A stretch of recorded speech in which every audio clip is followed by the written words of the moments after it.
강남 집값이 미쳤습니다. 미쳤어. 정말 미쳤어. 옛날에 이런 노래가 있었잖아요. 정말 미쳐버렸습니다. 얼마나 미쳤는지 한번 살펴볼 텐데요. 마지막에 제가 장관이면 집값, 저 같으면 이런 정책으로 이렇게 한번 잡아보겠다. 오늘 이런 주제로 한번 이야기해 보도록 하겠습니다. 일단 7년 1개월 만에 최고 상승입니다. 송파구가 3월 1주차 한국부동산원 주간 매매 가격 변동률이 0.68%. 제가 허두손밖에 안 나오는데요. 0.68%입니다. 2018년 문재인 정부 시절 집값 폭등할 때 2018년 2월 0.76% 이후로 최고 상승입니다. 진짜 완전 미쳐버린 상승인데요. 한 달 동안 변화 한번 살펴보면요. 2월 1주차와 3월 1주차를 한번 비교를 해보면 서초구가 0.06에서 0.49%. 이게 몇 배인가요? 몇 배? 8배 정도? 강남구는 0.03에서 0.52. 거의 뭐 이건 뭐 열 몇 배예요? 15배? 16배? 17배? 송파구는 0.13에서 0.68%. 어마어마한 등을 보여주고 있는데요. 통계가 이렇고 현장은 좀 다르지 않을까? 현장은 더 미쳤습니다. 완전히 제가 볼 때는 저 불능 상태에 빠져버린 것 같은데요. 제가 오늘 손님이 물건 좀 찾아달라고 해서 조사를 하는 와중에 이제 조사 좀 하라고 했더니 조사하는 와중에 그 사이에 또 가격이 오릅니다. 그러니까 조사 중간에 부동산에서 막 전화가 와요. 아유, 안 되겠어요. 호가 1, 2억 더 올랐어요. 그 사이에 조사하는 중에도 1, 2억씩 호가가 오르고 있고요. 거래 한 건이 되면 뭐 2억은 기본적으로 지금 강남에 호가가 껑충껑충 올라가고 있고요. 심지어 한꺼번에 5억 원 이상 상승하기도 합니다. 이거는 이 정도면 이게 정상 아닌 것 같아요. 그러니까 장기적으로 우상향하고 강남이 똘똘한 한 채이고 인기가 있는 거는 맞는데 한 달 만에 이렇게 폭등한다는 건 좀 비정상적입니다. 말이 안 되지 않습니다. 제가 좋아하는 진리의 말 중에는 이거는 차면 기운다. 오르막이 있으면 내리막이 있다. 과유불급. 저는 이런 말들을 참 좋아하거든요. 이게 불변의 진리인데 과유불급입니다. 적당히 물가 상승률 인플레이션보다 또 실물 자산이니까 또 인기 지역이니까 더 오를 수는 있습니다만 한 달 만에 이렇게 폭등을 한다는 건 반드시 부작용이 생깁니다. 차면 기웁니다. 이게 세상 이치인데 걱정이네요. 걱정이 됩니다. 일단 폭등 원인부터 우리가 좀 살펴봐야 될 것 같은데 왜 이렇게 오를까? 진짜 토지거래 허가 구역을 풀어서 이렇게 오르는 걸까? 마중물 역할을 했습니다. 마중물이 뭔지 모르시는 분들이 있을 수도 있는데 마중물은 예전에 그, 그 우물 전에 이렇게 펌프 같은 거로 이렇게 막 하면 이제 지하수 물을 이제 끄집어 올리는데 그냥 하면 안 되고요. 일단 물을 한 바가지 몇 바가지를 집어 넣습니다. 이게 막 펌프 같은데 수동 펌프에 물을 몇 바가지 넣고 막 펌프질하면 물이 올라오는 거거든요. 시골에 그걸 집어넣는 물을 마중물이라고 합니다. 처음 시작할 때 어떤 스타트를 끊어주는 스파크 같은 뭐 그런 걸 마중물이라고 하는데 토지거래허가 구역이 마중물 역할을 했다는 것은 뭐 기정사실인데 토지거래허가 구역을 해제했다고 해서 이렇게까지 올라갈 수는 없습니다. 금리 인하 맞물렸고요. 다주택자 규제로 똘똘한 한 채 현상이 지금 만들어진 상황에서 2026년 입주 물량도 급감하죠. 불안 심리가 자극이 됩니다. 이거 2026년 되면 전세 가격도 올라가고 집값 더 올라갈 거야?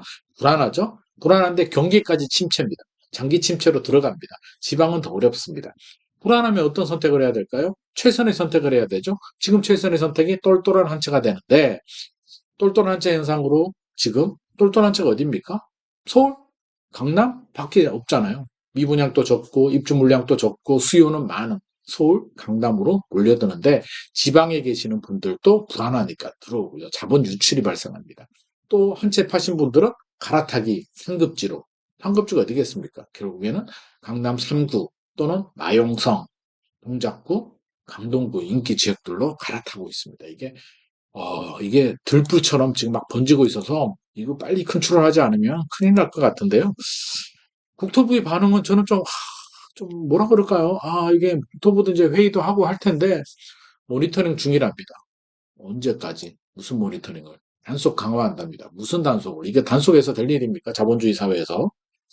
좀 안일한 대응이라는 생각을 지울 수가 없고요. 솔직히 말씀드리면 국토부가 뾰족한 대책도 없습니다. 왜 뾰족한 대책이 없느냐? 대출 규제는 이미 하고 있죠. 대출 규제는 이미 시행하고 있는데 스트레스 DSR 3단계 7월에 예정되어 있는데 더 당기든지 더 강화하게 되면 돈 많은 사람들이 사는 강남보다는 외곽 지역이나 지방이 더 죽어버립니다. 수도권 외곽 지역들, 서울 외곽 지역들이 더 타격을 받게 되고요. 강남 상구는 이미 규제 지역으로 조정 대상 지역, 투기 과열 지구, 투기 지역으로 이미 지정되어 있기 때문에 추가 규제할 카드도 마땅하지 않습니다. 대출 규제도 마땅하지 않고 규제 카드도 마땅하지 않고 토지거래가구역 다시 지정한다? 국토교통부가 뭐 지정할 수는 있는데 지정한다고 집값 잡히겠습니까? 반포, 압구정, 뭐 압구정 토지거래가구역 지정되어 있어도 올라가고 반포는 지정 안 해도 올라가고 해도 올라가고 안 해도 올라갑니다. 뭐 실거주하면 되니까요. 그래서 마땅한 카드가 없다는 말씀 드리고 싶고 제가 장관이면 야, 이 방송 이게 국토부 장관이 보면 안 되는데 라는 생각도 듭니다. 이거 보고 또 할까 봐. 어, 자, 제가 장관이면은요. 저는 이렇게 할 것 같습니다. 이게 파격적인 극단적인 부작용이 생기더라도 불이 났잖아요. 그러면 부작용은 생기죠. 불을 끌려 그러면 물을 쏟아부으면 한강이 되고 막 흔적도 남잖아요. 그래도 어떻게 해야 됩니까? 불을 조심스럽게 꺼야 될까요? 아니죠. 할 때는 엄청나게 쏟아부어서 끄고 나중에 대청소를 하더라도 할 때는 쏟아부어야 됩니다. 합격적으로. 정광석화처럼. 그럼 어떻게? 저 같으면 나중에 공급 부족 부작용이 생기더라도 집값 안정때까지 재건축 재개발 서울 정비사업 전면 금지시켜 버립니다. 뭐 국토부는 이렇게 못할 겁니다. 아마 부작용들을 우려해서 저 같으면 합니다. 왜? 불을 꺼야 되니까. 정비사업 재건축 재개발 중단시켜 버리면은요 심리적으로 엄청난 돈이 들어갔잖아요. 전세 가격도 낮잖아요. 돈이 묶여 버립니다. 사람들 멘탈 나갑니다. 신속통합 기획해가지고 빨리 공급한다고 했는데 재건축 재개발 못한다고? 멘탈 한번 나가죠. 그리고 다주택자 중과세 규제들 폐지해버립니다. 취득세 중과세 뭐 남아있잖아요. 양도세 중과세 한시적 유예하고 있으나 중과세 규제가 똘똘한 한 채 현상을 야기시키기 때문에 한 채만 가지는 현상 없애버립니다. 다주택자 중과세 없애버리고요. 종부세 올립니다. 저는 제가 국토부 장관이면 지금 상황에서 종부세 어떻게 올리느냐 뭐 복잡한 거 다 빼버리고요. 심플하게 물론 법을 바꿔야 되겠습니다만 심플하게 공시가격 12억 그러니까 인당이잖아요. 인당 합쳐서 금액 다 합쳐서 공시가격 12억까지는 뭐 면제해 주고요. 12억 초과하게 되면 집값 뭐 KB 시세라든지 아니면 공시가격의 1% 때려버립니다. 저희가 장관이면 종부세 부담 그러면 공시가격이 20억이면 2천만 원 합쳐서 공시가격이 40억이면 1년에 4천만 원씩 뭐 강남에 집 있는데 낼 수 있지 않아? 한번 해보십시오. 진짜 부자 있잖아요. 현금 몇백억 부자 아니면 1년에 2천, 4천, 5천 내는 거 엄청나게 부담스럽습니다. 내년에 또 내야 되거든요. 미쳐버립니다.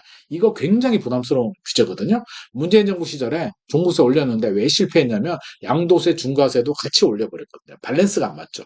탈출구가 없죠. 그러면 탈출구를 줘야죠. 어떻게? 양도세를 양도세를 중과세 하는 게 아니라 양도세를 KB 시세 대비 저렴하게 하는 것만큼 양도세율을 빼주는 겁니다. 이거 제 아이디어인데 그러면 집값에 KB 시세 대비 10% 저렴하게 팔면 양도세율이 6에서 45%잖아요. 10%포인트 빼줍니다. 그러면 양도세를 깎아주는 거죠. 집값 저렴하게 팔수록 양도세를 깎아줍니다. 그러면 계산 때려보죠. 집값 저렴하게 팔면 내가 세금 적게 내는데 어떻게 될까요? 아니, 내가 이득 보는 게 낫지. 우리 단지가 시세 올라가는 게 중요합니까? 우리 이익이 중요하죠. 이게 게임 이론이거든요. 그러니까 그러면 나는 20% 저렴하게 팔아볼 때 양도세를 한 30% 내야 되는데 집값 20% 저렴하게 하면 20% 포인트 양도세율을 깎아주잖아요. 이게 더 유리하면 사람들은 헐게 팝니다. 싸게. 싸게 종부세가 부담스럽잖아요. 문재인 정부 때 한번 경험을 했거든요. 종부세가 얼마나 무서운지 다시 종부세 1%로 엄청나게 때려버리는데 양도세 집값 사게 파는 것만큼 양도세도 엄청 깎아준다라고 하면 엄청난 매물이 나옵니다. 공급이 입주 물량은 부족한데 공급 물량은 그러니까 매물은 엄청나게 쏟아집니다. 그러면 집을 사려는 분들도 엄청난 종부세 폭탄을 내야 되는데 부담스럽죠. 이렇게 되면 집값 떨어질 수는 있습니다. 그리고 이제 탈출구를 만들어줘야 되잖아요. 그래도 투자 심리가 살아있고 투자를 해야 되는데 최근에 PF 지방 문제 심각하잖아요. 지방 미분양에 대해서 1년 동안 저는 파격적으로 풀어줘 버립니다. 제가 장관입니다. 어떻게? 양도세 5년 동안 면제, 취득세 면제, 재산세 5년 동안 면제, 종부세 5년 동안 면제, DSR 제외, 아예 적용 안 해버리고요. 대출, 정책자금 대출, 저리 대출 해주고 거기에 추가적으로 건설사를 또 잘못했잖아요. 분양가 할인까지 때려버립니다. 그러면 지방 미분양을 안 살 이유가 있겠습니까? 아니, 5년 동안 발생하는 양도 차익에 대해서 양도세도 안 내고 처음 살 때 취득세도 안 내고 매년 내는 재산세, 종부세 5년 동안 면제해주고 DSR도 적용되지 않고 얼마나 좋아요. 금리까지 내려주고 거기에 분양가 할인까지 한다는데 지방 미분양 안 살 사람이 없죠. 그러면 서울로 몰려드는 돈이 지방으로 가면서 미분양도 소진이 되고 PF 문제도 어느 정도 해결이 되고 여러 가지 자연스럽게 구조조정도 진행이 되고 뭐 지역 경제도 좀 살리고요. 뭐 또 내 집 마련했어도 좋고요. 일석삼조가 안 되겠습니까? 제가 장관님이 이렇게 하는데 현실로는 아마 이렇게 못하겠죠. 뭐 국회 반대도 있고 부작용들 우려해서 못하는데 원래 큰 불이 났을 때는요. 쏟아부어서 부작용이 생기더라도 꺼버리고 그 다음 조치를 하는 게 원래 정석인데 아마 공무원들은 그렇게 못할 것 같습니다. 왜? 이렇게 잘못하면 부작용 생기면 어떡하지? 내게 책임지면 어떡하지? 고려의 각 부처들의 이견들 막 있기 때문에 실제로는 이렇게 못할 텐데 한다면 이렇게 하면 저는 집값 잡을 수 있다고 봅니다. 누가 집 삽니까? 그렇죠? 어, 지방에 있는 미분양 사는 게 낫지. 1년에 집값에 1%씩 종부세를 내야 되는데 차라리 집값 좀 저렴하게 팔아서 양도세 할인받고 집 파는 게 더 유리하죠. 그래서 저 같으면 밸런스를 맞춰서 보유하고 있으면 부담을 굉장히 느끼게, 팔기는 쉽게, 지방으로 사게. 저는 이런 대책 만들겠습니다. 물론 이렇게 안 되겠죠. 국토부가 이런 내용 보고 이렇게 할까 걱정이네. 자, 저 혼자 이런 생각을 좀 해봤습니다. 오늘의 내용이 도움이 되셨다면 좋아요와 구독 부탁드립니다.